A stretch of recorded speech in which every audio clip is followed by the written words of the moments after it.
Hi everyone, and welcome to my session. I hope that you are having a wonderful day so far. My name is Heidi Välimäki. That's the Finnish pronunciation of my name, but you can just call me Heidi. Today we are going to be talking about dynamic standing as a key to health and performance. We're going to dive in to the science behind sedentary behavior. We're going to learn about the benefits of movement, and then I will give you some tips and tricks how to implement what we've learned into our work days. A brief introduction of myself before we dive into the deep end. So I'm the CEO of Gymba, and we're a Finnish family company. We focus on bringing innovative solutions that help people to create an active lifestyle. And our mission is to bring well-being into people's lives and to make sure that the next generations wouldn't have to battle the consequences of prolonged sitting and sedentary behavior. Just out of curiosity, how many of you do mainly office work? Just about as I thought. Okay, good. I'm quite sure that most of us have heard this slogan before: sitting is the new smoking. And thankfully it's not killing. That would be very radical. My intention is not to scare you too much, but I think that it's important to be aware of some hard facts that maybe not too many of us are actually aware, because frankly, it's easier not to know. In Finnish, we have this saying, tieto lisää tuskaa, which means knowledge brings more agony. It's easier to just go, don't talk to me, because what we don't know won't hurt us, right? Well, sadly, that's not quite the case, and that's pretty much what happened with smoking. The damage was already done by the time we stopped to think how harmful it actually is. The World Health Organization has declared physical inactivity as the fourth leading cause for global mortality. And as we look at the other reasons, high blood pressure, high blood glucose, overweight, and obesity, those are also all linked with physical inactivity and sedentary behavior. So maybe after all, it is better to know so that we can make some changes. Take a guess, how many hours on average does a typical adult sit during a day? The truth is that on average, adults sit 8 to 10 hours daily. Students, college students and university students, they sit even longer. And what is very alarming is the fact that 1/3 of students, they sit more than 12 hours a day. So if they sleep for 8 hours and sit for 12 hours, that doesn't leave many hours to the day to be physically active. The UKK Institute in Finland has declared that our sedentary behavior plus 8 hours of sitting a day is causing our society 1.5 billion euros per year. And remember, this is in Finland, which is a teeny tiny country with only 5.5 million people. So that's crazy, right? We sit a lot more than we actually realize. We sit when we drive to work or take a bus. We sit when we eat. We sit in our meetings. We sit when we watch TV in the evening. And we sit when we powder our noses, if you know what I mean. So we sit a lot. And even in moments, we're not thinking of it.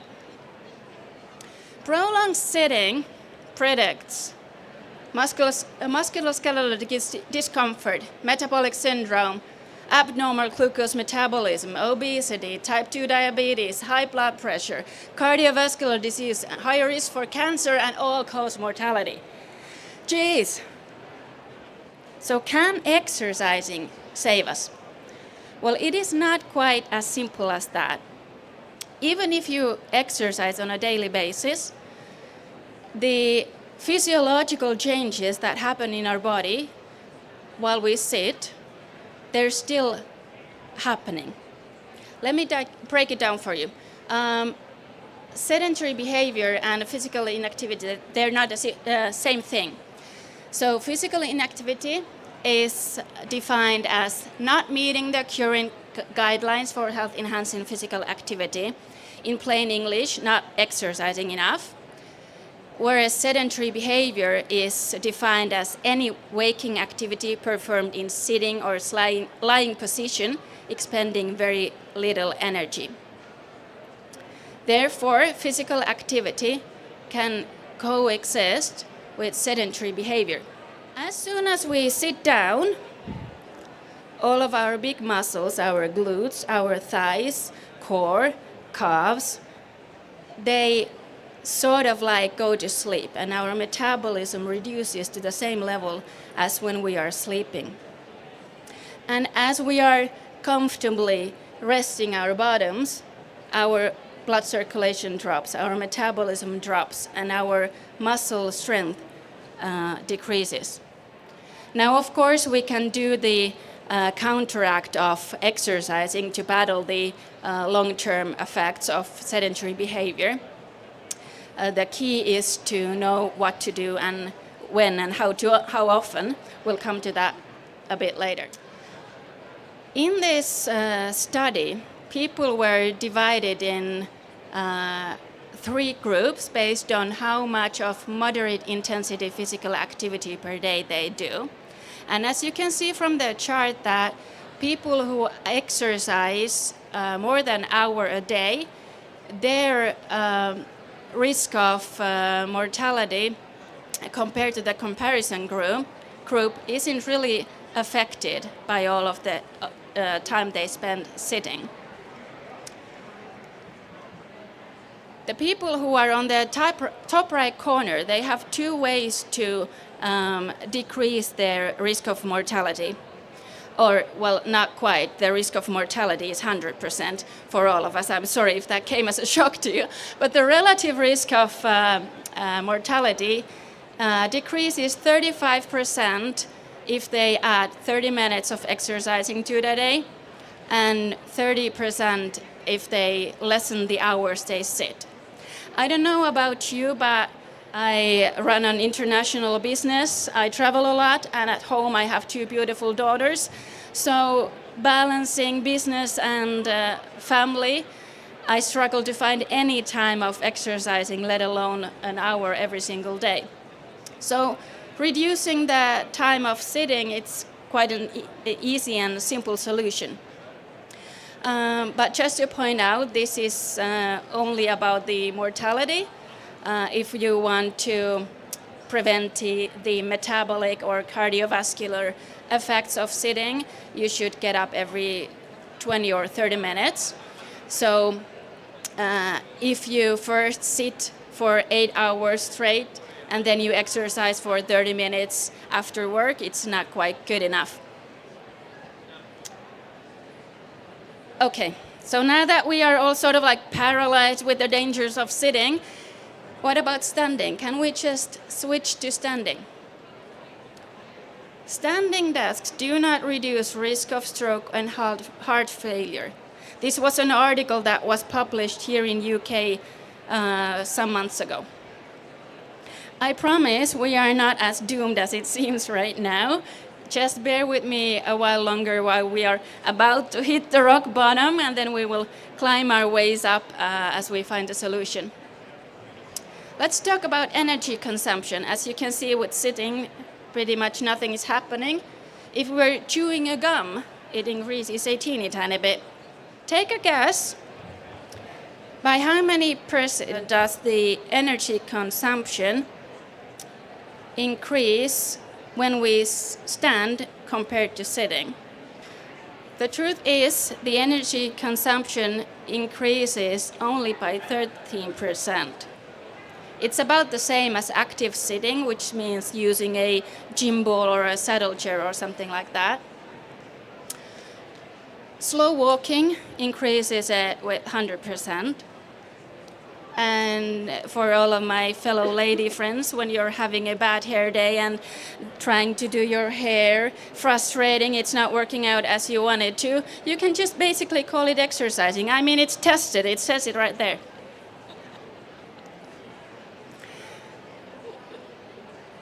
Studies show that passive standing may cause blood clots as the blood packs to your lower limbs.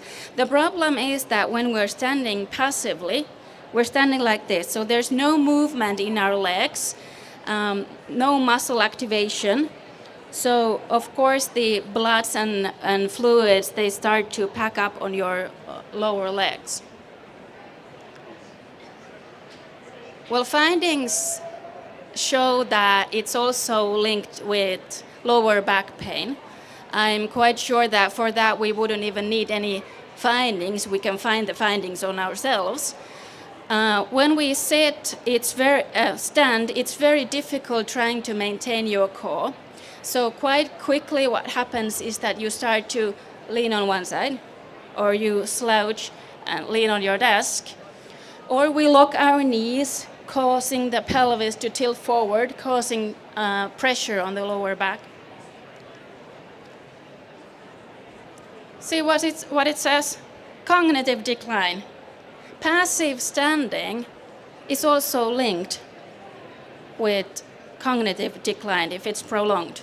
Just what we wanted to hear, right? Remember the slogan I said in the beginning, tieto lisää tuskaa, knowledge brings more agony. All right, so what is the solution that takes us out of this desperation? That is dynamic standing. The current physical activity recommendations for adults, they suggest that we should break sedentary behavior whenever possible and do light physical activity as often as possible. Dynamic standing is defined as incorporating gentle movements while standing. And that is exactly that yellow bar right there. To change the standing from passive to dynamic, you would need some kind of accessory, such as a balance board or an activation board such as this. Here you can see a chart, some graphics of muscle activation test comparing sitting, standing, walking, and dynamic standing. As you can see, sitting and standing, they're pretty much the same. There's only a teeny tiny difference here when you're standing. And there are two ones on the right-hand side. The first is casual walking on this Gymba board, which is something I'm doing right now. And the last one is active walking. So this type of dynamic standing, it's actually engaging your thigh muscles even more than walking. So this is what dynamic standing is. So what does it do for us? Well, movement is medicine, as we all know. So it keeps the blood circulation active, it boosts your metabolism, it engages your muscles, engages your core, so it supports your spine. And because the blood circulation is enhanced, it's ensuring a better blood flow to your brain as well. So it helps you with your productivity, focus, and creative thinking. And because the movement brings oxygen to your spine, it helps a lot with spinal issues as well. Studies show that meetings that are held standing instead of sitting take 33% less of time. Now, of course, it's impossible to put a finger on the facts that why it is so. It might be because people are more alert, they're more focused and determined as they are standing, or it might just as well be that they are just sick of standing and don't want to do that anymore. Regardless of the reasons, the same amount of decisions are made in standing meetings. So people are quite more productive when they're standing compared to sitting. Now this is something quite interesting as well. There was a case study done with more than 200 students. They were divided in the groups of 3 to 5 people, given a task, and then randomly selected whether they went into a room that had chairs or to a room that did not have chairs. In the room that didn't have chairs, cooperation was 9% higher, sharing ideas was 12% higher, and alertness was 102% higher. Now, this was measured as a change in skin electrical conductivity, which probably isn't super accurate, but the change is so radical that we can draw some conclusions out of it. All right, so now that we have a solution to all of our problems, or maybe not all, we didn't solve world hunger or the political craziness that's happening on the other side of Atlantic, but we have a solution to the problem of sedentary behavior. But since we're talking about behavior, changing behavior and learned habits, it is not easy. Ever since kindergarten, we've been told, sit down and listen, be still and focus.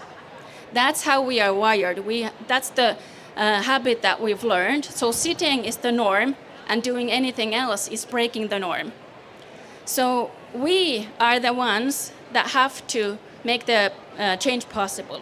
We have to start building a culture at workplaces where movement is encouraged, and where it's okay to move in our meetings or at the workstations. I did promise some practical tips. So first off, furnishing. Furnish your spaces in a way that doesn't automatically guide us to sit.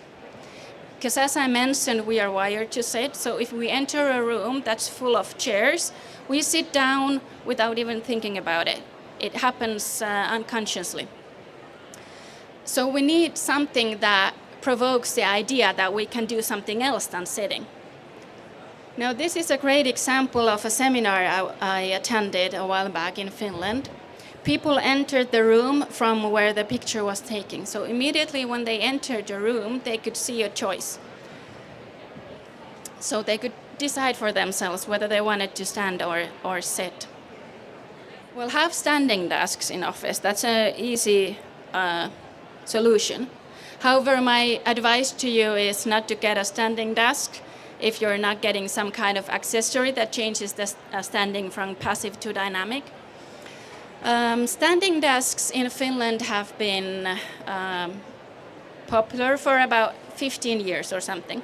So about 15 years ago, there started to be a lot of talk on the media about the dangers of sitting.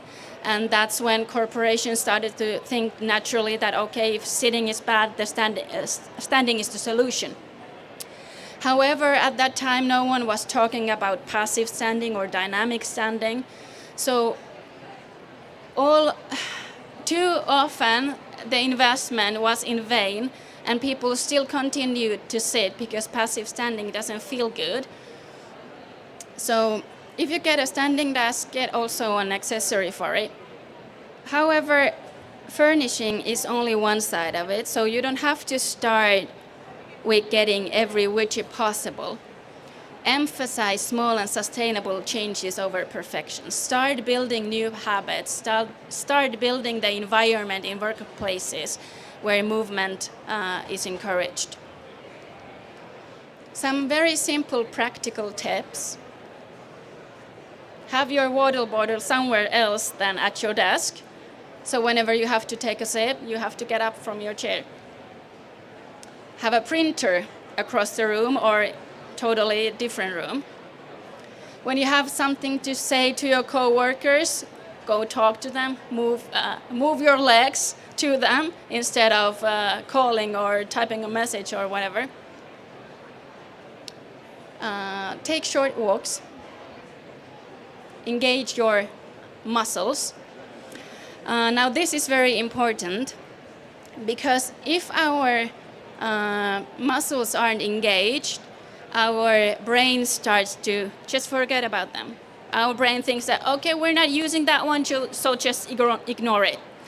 And then we lose the connection between our brain to the certain muscles, which is why the middle muscle in our glutes, it's often referred as the sleeping muscle amongst people who sit a lot, because that muscle is not engaged when we sit.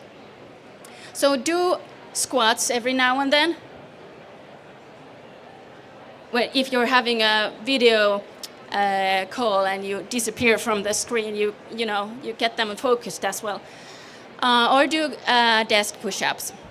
Or you can learn how to engage your muscles just by telling them to. So if you sit in meetings, you can train your brain to connect to different muscles and just engage them while you're seated. But learn to do that with a straight face, because otherwise some might think that instead of sitting in a conference room, you're supposed to be sitting in a restroom. Do stretches. And if you're one of those people who are so invested in their work that you sort of like forget about yourself and everyone around you, set an alarm if needed. So that reminds you to get up every once in a while. Okay, so let's do a quick recap. If you don't remember anything else about this session, remember these things. For the cardiovascular health, the key is to do light movement whenever possible, as often as possible. If you don't have an accessory that you can use to change your workstation to be dynamic, just get up every 20 or 30 minutes. For musculoskeletal health, the key is to engage your muscles and train and strengthen them. Now, of course, you cannot really separate these two. It's not so black and white. When you do one, it supports the other, etc., but you get the point. Now the million-dollar question, is sitting killing us? Well, no, it's not. It's the not getting up that does. By changing how we work, we're not just improving health, we're unlocking potential. Thank you.